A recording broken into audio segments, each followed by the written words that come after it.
इब्रानियों के नाम पत्री 2 अध्याय। इस कारण चाहिए कि हम उन बातों पर जो हमने सुनी हैं और भी मन लगाएं, ऐसा न हो कि बहकर उनसे दूर चले जाएं।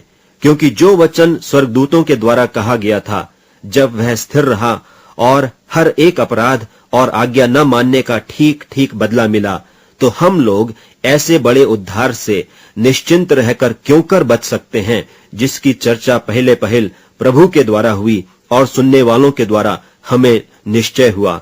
और साथ ही परमेश्वर भी अपनी इच्छा के अनुसार चिन्हों और अद्भुत कामों और नाना प्रकार के सामर्थ के कामों और पवित्र आत्मा के वरदानों के बांटने के द्वारा इसकी गवाही देता रहा। उसने उस आने वाले जगत को, जिसकी चर्चा हम कर रहे हैं, स्वर्गदूतों के अधीन न किया, वरन किसी ने कहीं यह गवाही दी है कि मनुष्य क्या है कि तू उसकी सुधि लेता है, या मनुष्य का पुत्र क्या है कि तू उस पर दृष्टि करता है। तूने उसे स्वर्गदूतों से कुछ ही कम किया। तूने उस पर महिमा और आदर का मुकुट रखा और उसे अपने हाथों के कामों पर अधिकार दिया। तूने सब कुछ उसके पांवों के नीचे कर दिया।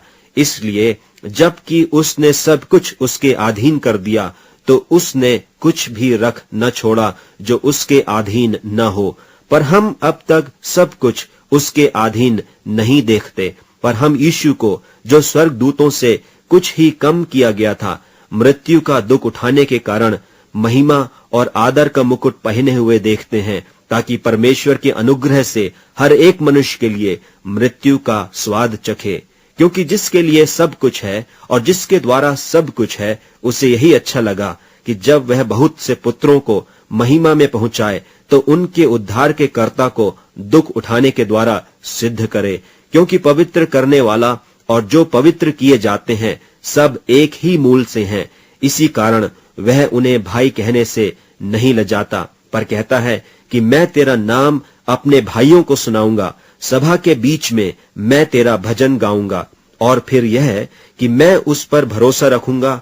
और फिर यह कि देख, मैं उन लड़कों सहित जिससे परमेश्वर ने मुझे दिए, इसलिए जबकि लड़के मांस और लोहू के भागी हैं, तो वह आप भी उनके समान उनका सहभागी हो गया, ताकि मृत्यु के द्वारा उसे, जिसे मृत्यु पर शक्ति मिली थी, अर्थात शैतान को निकम्मा कर दे, और जितने मृत्यु के भय के मारे जीवन भर दासत्व में फंसे थे, उन्हें छुड़ा ले। क्योंकि वह तो स्वर्गदूतों को नहीं, वरन इब्राहिम के वंश को संभालता है। इस कारण उसको चाहिए था कि सब बातों में अपने भाइयों के समान बने, जिससे वह उन बातों में जो परमेश्वर से संबंध रखती हैं, एक दयालु और विश्वास योग्य महायाजक बने, ताकि लोगों के पापों के लिए प्रायश्चित करे। क्योंकि जब उसने परीक्षा की दशा में दुख उठाया, तो वह उनकी भी सहायता कर सकता है जिनकी परीक्षा होती है।